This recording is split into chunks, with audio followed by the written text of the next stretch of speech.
Very warm welcome, Professor Christina. Today we are going to take your valuable inputs on migration and related issues. My first question is how you perceive relation between immigration and identity in case of United States of America. Thank you for having me here. It's really a pleasure being in Delhi and being here. This is a very large question, so I'll try my best to answer it as much as I can. United States of America has built itself around the image of a nation of immigrants. So the very national identity of United States, it's constructed around the idea that people came from somewhere else. They came usually as a gesture of protest, as a form of resistance to the form of government, to the religion, and so on. And once they reached a new territory, they were able to reinvent themselves and actually live the life that they actually wanted. So immigrants are seen within the imaginary of United States as these brave people who would cross the ocean, leave everything behind, and embark in a really new dream in United States.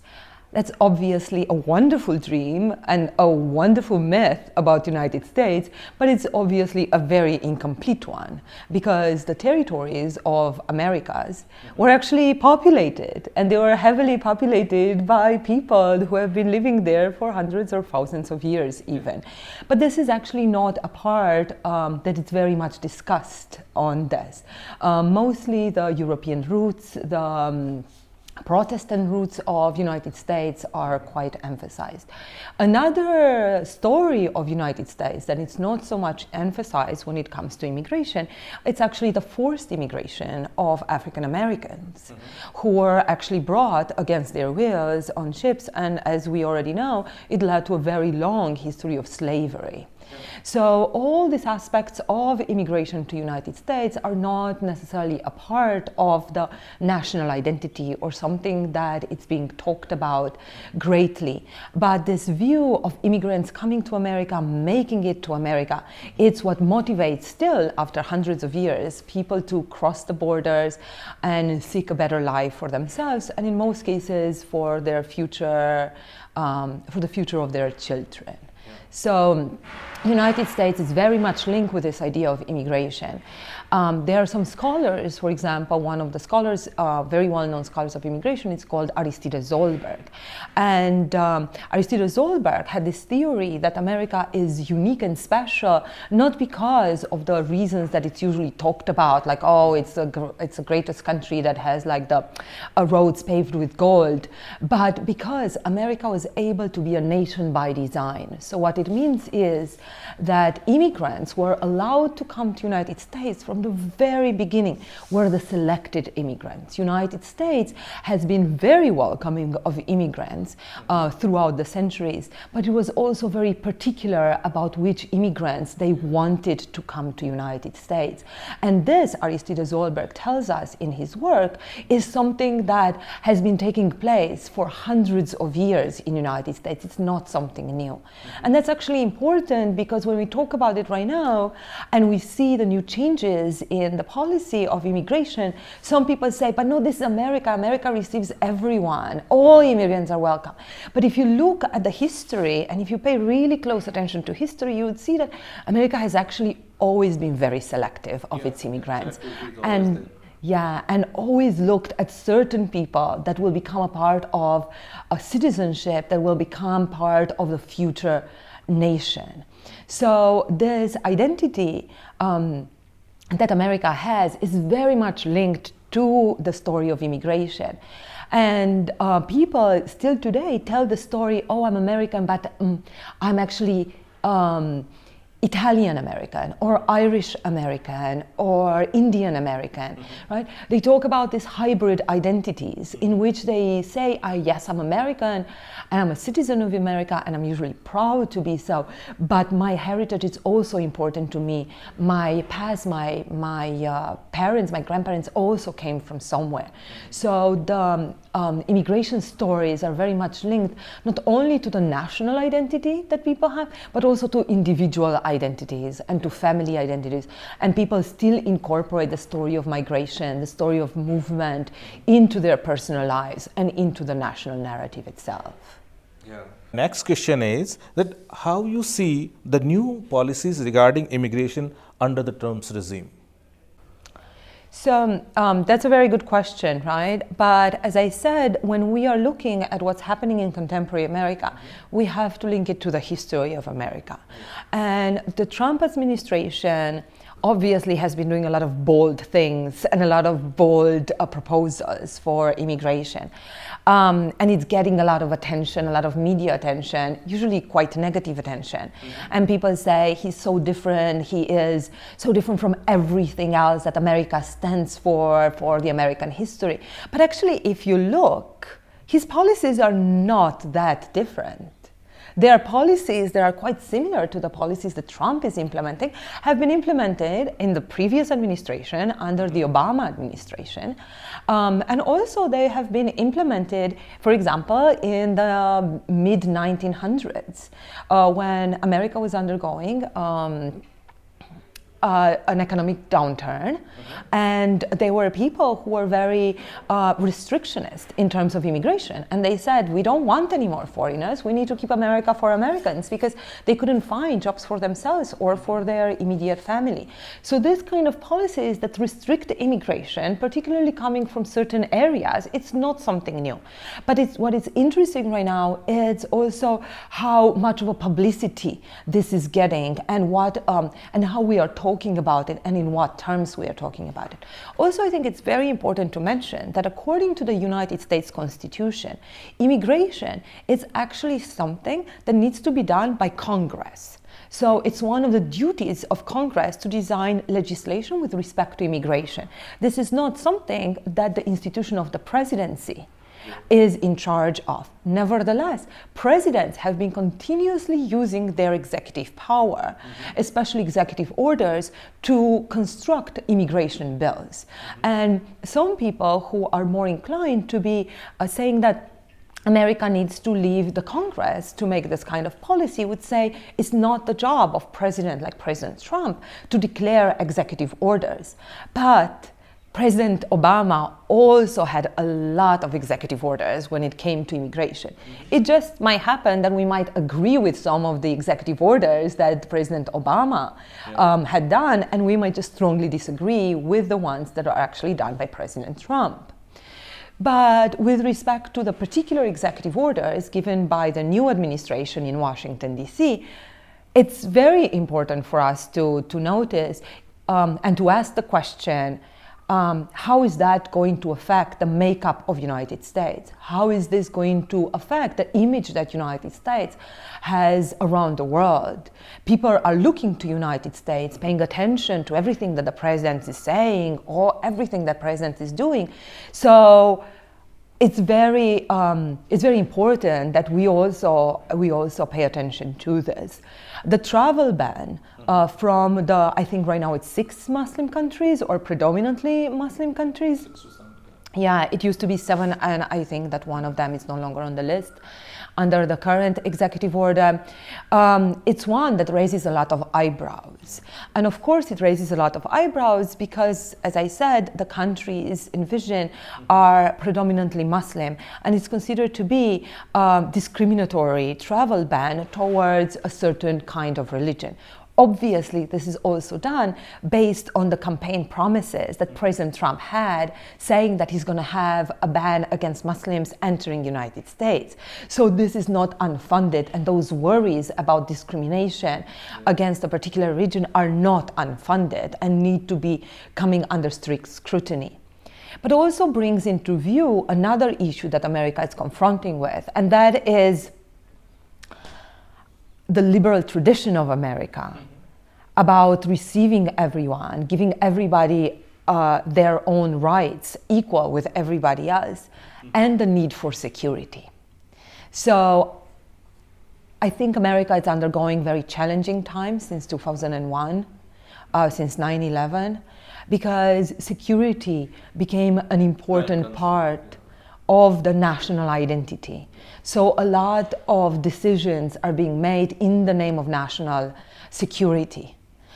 Saying that, no, it's not that we are forbidding these people to come in the United States because we have something against their religion, but look, it's about security reasons, and we will do this with anybody that has the same, that poses the same security threat. And obviously, under the name of security, a lot of things can happen, and security can be used as a blanket to cover up for discriminatory practices and discriminatory policies. So I think it's a very good time for academics, for scholars, for activists, and just for engaged citizens to pay close attention to what's going on and critically engage with everything and keep track of all the political process that are going on, because indeed big changes are coming right now, and some of them might have a long-lasting effect that some actually might not be very happy with in the long run. Yeah. See, as you mentioned that the Trump policies are not new, we can find the historical roots in these. But see, this time we are seeing confrontation between the legislature and the executive. So how you perceive this? Again, this is what the founding fathers wanted in the United States.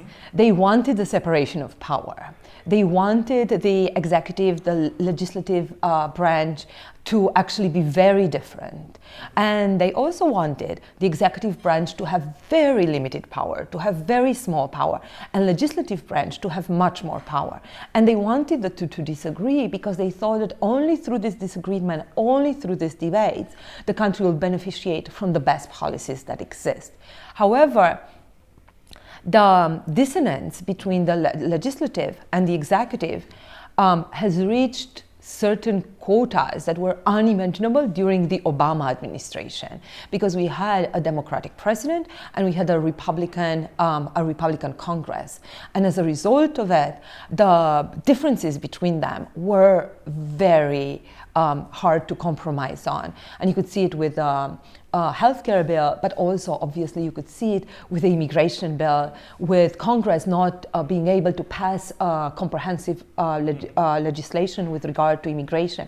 And President Obama saying, if you don't pass it, I'm going to do executive orders to supplement the lack of work that is coming from Congress. So this division between legislative and executive has actually existed and manifested itself actually since the 1950s in the United States, sometimes leading to a certain gridlock. I think it's interesting to see how powerful the administration of President Trump is in actually influencing the legislative branch right now, and how so many of the conservative or classical Republicans are agreeing to some of the policies that maybe 2 years ago they would have never agreed on. So I think it's interesting how President Trump is actually moving the Republican Party into a very new direction, especially with respect to immigration, especially about being more restrictionist about who's coming into the country, who should come, who should work in the country, and definitely about how the American nation should look in the next years. See, other than immigration in USA, you worked a lot on European Roma and Indian Gypsy. So my next question is related to this area, how we can compare European Roma with Indian Gypsy? That's a really great question. So the term Roma means, in Romani language, actually means man or human being. And it's a terminology that the Roma community is more comfortable with having. The other name that is given to them, it's actually Gypsy. And that's because people thought for a long time that the Romani people who are in Europe come from Egypt because they look different from the European inhabitants. But actually, recently, there are some studies being done on genetics that are proving a link between the European Romani and certain tribes that exist in India, and sometimes they are identified as Gypsy. So they have been done some genetic testing, saying that probably around 500 years ago, the Romani people who are right now present in Europe have left what is the northwestern part of India, probably the region of Rajasthan, and migrated across Central Asia and Middle East, settled for some time in those countries, sometimes migrated a little bit further, and went to Europe, and some of them established themselves there and established themselves across Europe, and sometimes also left for the new continents like the Americas and so on. So there is a proven genetical link between these groups, but also people say that there are certain cultural links between the groups, because the Romani in Europe were able to keep some of their tradition that have northwestern Indian roots. Like for example, their clothing in some groups of Roma would be quite similar to certain tribes like the Banjaras, for example, from Rajasthan. The way women, for example, cover their hair or wear their hair might have certain similarities with the groups that exist in India. And interestingly enough, the groups in India that might be related to the Romani people also still have a nomadic or semi-nomadic lifestyle, just like the Romani in Europe, or at least in the beginning the Romani people were nomadic. Some of them are settled right now. There are, for example, some religious connections that people make. A lot of the Romani community worships a black Madonna that they call the Kalo Madonna. Kalo meaning black in some of the Romani dialects, which made some religious scholars look at this and say maybe she's actually a representation of Kali that the Romani people brought with them, and after they adapted it to the local Christian traditions within Europe. So I think that more studies need to be made about these particular links coming from anthropology, coming from cultural studies, even art and religious studies, to actually look a little bit further and talk about this particular link of migration. And it's an interesting pattern of migration that took more than 500 years. And it's interesting to see what remains of a certain culture or tradition after 500 years of migration, and what has been changing over 500 years of migration, because obviously a lot has also change into this path, and they've been adapting to the new countries, to the new cultures, the new language, and so on. Professor Christina, how you see the future order of international migration? I can give you an optimist view of this and a very pessimistic one, right? Which one is more realistic, I don't know. So you try to be realistic. I try to be realistic, but if we are looking at what is happening right now with right-wing political parties taking a very fast lead even in Asian countries like in India, across Europe, with the party of Marine Le Pen, with obviously the political gesture of Brexit, with the election of Donald Trump. I think if we are informed by this political engagement, we would probably say that the nation state is here to stay, and to actually have stronger borders. And that immigration will probably be more controlled.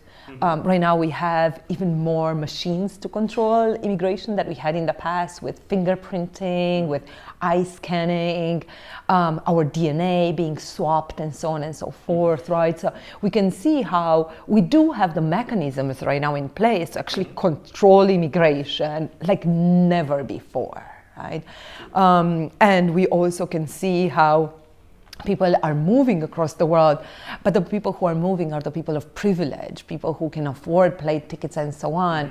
But people who can afford those are very limited. The majority of the people who want to immigrate are the ones who embark in just ships, and they try to make it somehow, or just by foot sometimes, right?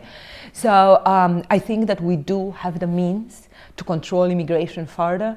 I think we have a certain political willingness right now to control immigration further. So maybe we need to consider that a great deal.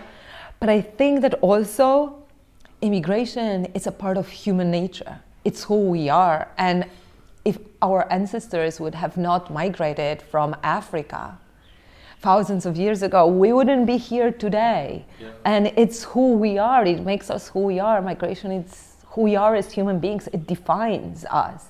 And migration is not always the poor and the needy coming. It's also the great scholars like you have in this conference right now, coming from other places, interacting with great scholars within India.